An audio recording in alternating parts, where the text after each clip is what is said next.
بسم اللہ الرحمن الرحیم، السلام علیکم، ویلکم ٹو انصاف ٹی وی۔ ناظرین، آج کی جو ویڈیو ہے نہ تو کسی سیاستدان کے اوپر ہے نہ کسی سیاست کے موضوع پہ ہے، بلکہ یہ آپ اور میرے اوپر ہے۔ یہ آپ کی بحیثیت پاکستانی، یہ آپ کی غیرت کے اوپر اور میری غیرت کے اوپر ہے۔ میں نے یہ بڑا دل کو تکلیف ہوئی، بڑا دل دکھتا ہے بحیثیت قوم، بحیثیت پاکستانی، کہ ہم یہ سوچتے ہیں کہ پاکستان کو اس حال تک پہنچانے کے لیے شاید سیاستدانوں کا، جرنیلوں کا، ججز کا، بیوروکریٹس کا اور پاکستان مخالف غداروں کا ہے۔ نہیں، کہیں نہ کہیں ہم بھی اس میں ملوث ہیں، لیکن شاید ہمیں اس بات کا علم نہیں ہے۔ میں نے ہسٹری اسٹڈی کر رہا تھا، مسلمانوں کی ہسٹری اسٹڈی کا، تو اس میں مجھے پتہ چلا کہ کبھی بھی غیرت مند جو قومیں ہوتی ہیں نا، وہ کبھی بھی اپنے وطن سے محبت کا عملی نمونہ، عملی ثبوت دیے بغیر وہ نہیں رہ سکتے۔ وہ کسی بھی ملک سے جو محبت کا جو عملی نمونہ ہوتا ہے نا، وہ پتہ کیا ہوتا ہے؟ وہ یہ ہوتا ہے کہ وہ اپنے وطن کا جو وجود ہوتا ہے نا، اس کے مقصد کے اوپر کبھی بھی کمپرومائز نہیں کرتی، وہ اس کے مقصد کے اوپر کبھی بھی کمپرومائز نہیں کرتی۔ پاکستان کا بیسیکلی مقصد کیا تھا؟ جو پاکستان کے وجود کا مقصد تھا، وہ آپ کو بھی پتہ ہے، مجھے بھی پتہ ہے، وہ تھا لا الہ الا اللہ محمد رسول اللہ، کوئی رب نہیں سوا اللہ کے، اور محمد مصطفیٰ صلی اللہ علیہ وسلم اللہ کے رسول ہیں۔ اصل میں ہم اس بات پہ کمپرومائز کریں گے، ہم اپنے وطن کا جو مقصد ہے اس کے اوپر کمپرومائز کر کے ہوئے ہیں۔ ہم نے پہچانا ہی نہیں اللہ کون ہے، ہمیں پہچان کروانے دی ہی نہیں گئی، ہمیں پہچان کروایا ہی نہیں گیا کہ اللہ ہے کون۔ اللہ وہ ہے، اسپیشلی یہ جو ہمارے لیڈرز ہیں، پولیٹیشنز ہیں، آفیسرز ہیں، اور پاکستان کے نام نخاس جو چلانے والے جو لوگ ہیں، یہ ان کے لیے اسپیشلی کہ اللہ وہ ہے کہ جس کے پاس ڈالر بھی تھا جو تمہیں دے سکتا ہے، اللہ وہ ہے کہ جس کے پاس پیٹرول بھی تھا، آئل بھی تھا جو تمہیں دے سکتا ہے، اللہ وہ ہے جس کے پاس پراپرٹی تھی، ایون فیلڈ کو چھوڑ کے، بیلجیم کے پلاٹس کو چھوڑ کے، دنیا کی تمام پراپرٹیز اس کے انڈر تھی جو تمہیں دے سکتا ہے۔ اللہ وہ ہے کہ جس کے پاس سونے، چاندی، جواہرات کے سارے پہاڑ موجود ہیں جو تمہیں دے سکتا ہے۔ اللہ کے پاس عزت ہے جو تمہیں دے سکتا ہے، اس کے پاس شہرت تھی جو تمہیں دے سکتا ہے، اس نے تمہیں دیا۔ دکھ تو اس بات کا ہے کہ اس نے تمہیں دیا،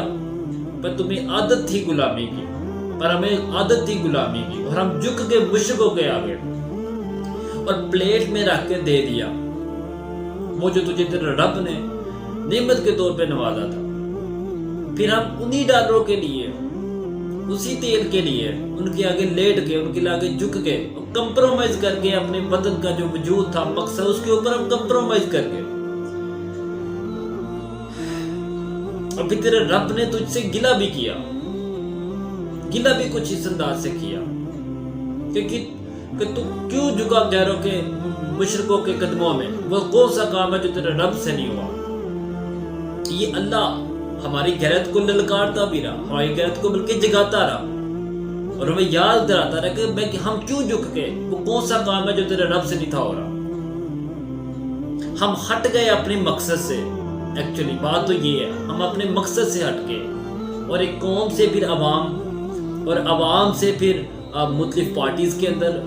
بکھر گئے، پارٹی اور فرقوں کے اندر بکھر کے، کوئی پی ٹی آئی بن گیا، کوئی مسلم لیگ نون بن گیا، کوئی جماعت اسلامی بن گیا، کوئی جمعیت علماء اسلام بن گیا، تو کوئی پیپل پارٹی بن گیا، تو کوئی اگر کوئی باقی رہ گیا تو کوئی سنی، کوئی شیعہ، کوئی جناب صحابی بن گیا۔ اگر ہم نہیں بن سکے تو ہم ایک پاکستانی نہیں بن سکے، اور اگر آج کوئی زندہ ہے تو کوئی بھٹو بن کر زندہ ہے، تو کوئی نواز بن کے بھاگا ہوا ہے، تو کوئی مریم بن کے جھوٹا ہے، تو کوئی عمران بن کے اکرا ہوا ہے، تو کوئی مولانا بن کے دین کی سر عام بولی لگا رہا ہے، دین کو سر عام بیچ رہا ہے، تو کوئی یہ جناب صاحب باجوہ بن کے کوئی فرعون بیٹھا ہوا ہے، تو کوئی سراج الحق بن کے خاموش نماشائی ہے،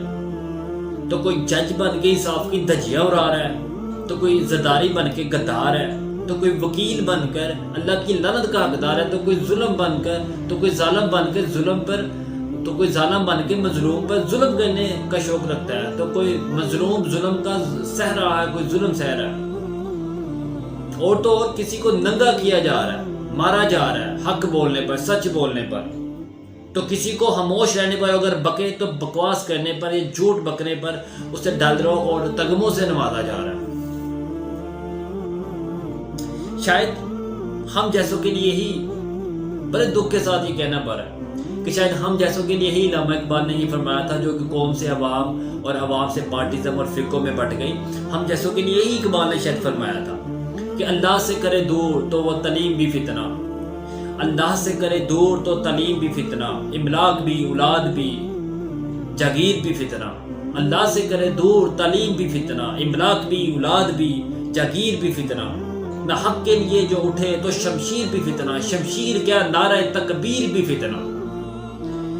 تمہیں پتہ ہے پاکستان کے لوگوں، تم سب کچھ بن گئے، اگر نہیں بن سکے تو کہ پاکستانی نہیں بن سکے، اور تمہیں پتہ ہے کہ تم پاکستانی کیوں نہ بن سکے؟ تم پاکستانی اس لیے نہیں بن سکے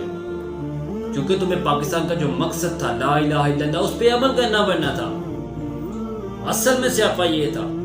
کہ ہمیں پاکستان کا جو مقصد ہے اس کے اوپر عمل کرنا پڑنا تھا، تمہیں دوسروں کے آگے جھکنے سے رکنا پڑنا تھا، تمہیں سچ بولنا پڑنا تھا، تمہیں جھوٹ کو چھوڑنا پڑنا تھا، اور تم پاکستانی اس لیے نہیں بن سکے کیونکہ تمہیں خود بھوکا رہ کے ہمسایوں کا پیٹ بھرنا پڑنا تھا، اور تو اور تم پاکستانی اس لیے بننا نہیں چاہے کیونکہ تمہیں دین اسلام کا نظام قائم کرنا پڑنا تھا، تمہیں انصاف کا نظام قائم کرنا پڑنا تھا، اور تم نے اسی کی مخالف پہ ڈیموکریسی کے نام پہ اسلام مخالف سسٹم رائج کر دیا، اور تم نے اپنے خالق کے ہی مخالف ایک سسٹم رائج کر دیا ڈیموکریسی کے نام کے اوپر، اور زنا، سود اور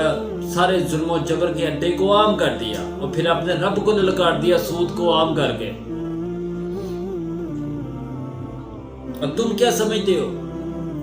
اور تم کیا سمجھتے ہو کہ اللہ کو تم سود جیسے جس سے اس نے سختی سے منع فرمایا ہے، سود، زنا